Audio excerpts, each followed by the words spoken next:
Understanding quadrilaterals, यही है हमारे इस चैप्टर का नाम कि हमें क्वाड्रिलेटरल्स को अच्छे से एक्सप्लोर करना है। तो बस अब से आने वाले लेक्चर्स में हम क्वाड्रिलेटरल्स के बारे में डिटेल में स्टडी करने वाले हैं।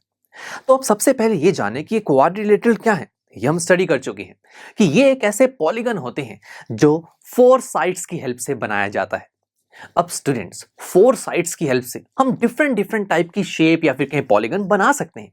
जैसे कि कुछ इस तरीके से आप देखिए, यहाँ भी 4 साइड्स हैं, कुछ ऐसा भी हो सकता है या फिर ये और ये भी, राइट। तो बहुत सारे क्वाड्रिलेटरल्स हमारे सामने बन गए, है ना। तो ऐसे तो बहुत सारी कंफ्यूजन हो जाएगी ना कि इतनी सारी शेप है जिसकी 4 साइड्स होती हैं।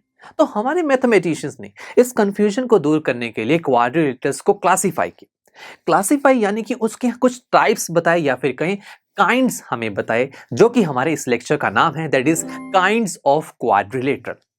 तो दोस्तों, हमारे मैथमेटिशियंस ने हमें ये कहा कि अगर आप एक ऐसा क्वाड्रिलेटरल बनाते हैं जहां पर अपोजिट साइड्स पैरेलल हो, जैसे कि ये दोनों साइड अपोजिट हैं, राइट, ये पैरेलल हो जाएं और ये अपोजिट साइड्स ये भी पैरेलल हो, तो उस केस में हम हमारे क्वाड्रिलेटरल को एक स्पेशल नाम देंगे, दैट इज पैरेललोग्राम। तो इस पैरेलल से ही हमें पता लग रहा है कि एक ऐसा क्वाड्रिलेटरल जिसकी अपोजिट साइड्स पैरेलल होती हैं उसे हम पैरेललोग्राम कहते हैं। That's it. तो अब ये तो बात होगी कि अपोजिट साइड्स पैरेलल हो और दोनों अपोजिट साइड्स के पेयर पैरेलल होनी चाहिए। बट ऐसा भी तो हो सकता है कि हम एक ऐसा क्वाड्रिलेटरल बना दें जहां सिर्फ एक अपोजिट साइड का पेयर पैरेलल हो। कुछ इस तरीके से देखिए, यहां पर अगर आप देखेंगे कि एक अपोजिट साइड का पेयर ही पैरेलल है बट दूसरा अपोजिट साइड का पेयर नॉन पैरेलल है, तो ऐसे केस में हम एक क्वाड्रिलेटरल को नाम देते हैं ट्रेपीजियम। एक ऐसा क्वाड्रिलेटरल जहां पर एक ही अपोजिट साइड का पेयर पैरेलल होता है। तो स्टूडेंट्स, 2 तरीके की बात तो कर ली हमने। पहला कि दोनों अपोजिट साइड के पेयर पैरेलल हैं तो पैरेललोग्राम, एक अपोजिट साइड का पेयर पैरेलल है तो ट्रेपीजियम। बट एक भी अपोजिट साइड का पेयर पैरेलल ना हो तो क्या होगा? उस केस में हम क्वाड्रिलेटरल को बोलेंगे काइट। यस माय फ्रेंड्स, बचपन में जो काइट आप उड़ाते थे कुछ ऐसे ही शेप आपको दिखाई दे रही है ना, तो यस, इसे हम काइट कहेंगे।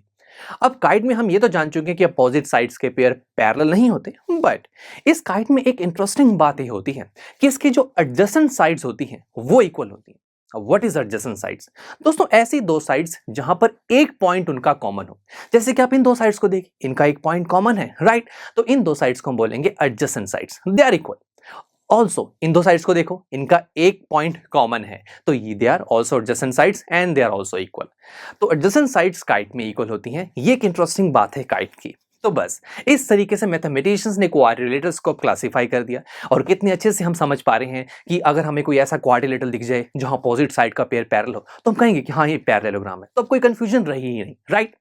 बट स्टूडेंट्स, आप ये जानते हैं कि इंडस्ट्रीज एंड कंस्ट्रक्शन में हम पैरेललोग्राम का काफी यूज करते हैं।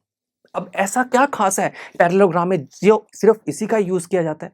ये हम नेक्स्ट लेक्चर में सीखेंगे, जहां पर हम पैरेललोग्राम्स की कुछ ऐसे इंटरेस्टिंग प्रॉपर्टीज जानेंगे और उन प्रॉपर्टीज को जानकर आप ये समझ जाएंगे कि इतनी सारी प्रॉपर्टीज एग्जिस्ट करती हैं पैरेललोग्राम में, तभी इसका काफी यूज किया जाता है इंडस्ट्रीज एंड कंस्ट्रक्शन में। तो फिर चलिए मिलते हैं आपसे नेक्स्ट लेक्चर में, जहां पर हम पैरेललोग्राम की प्रॉपर्टीज के बारे में स्टडी करेंगे। So see you there.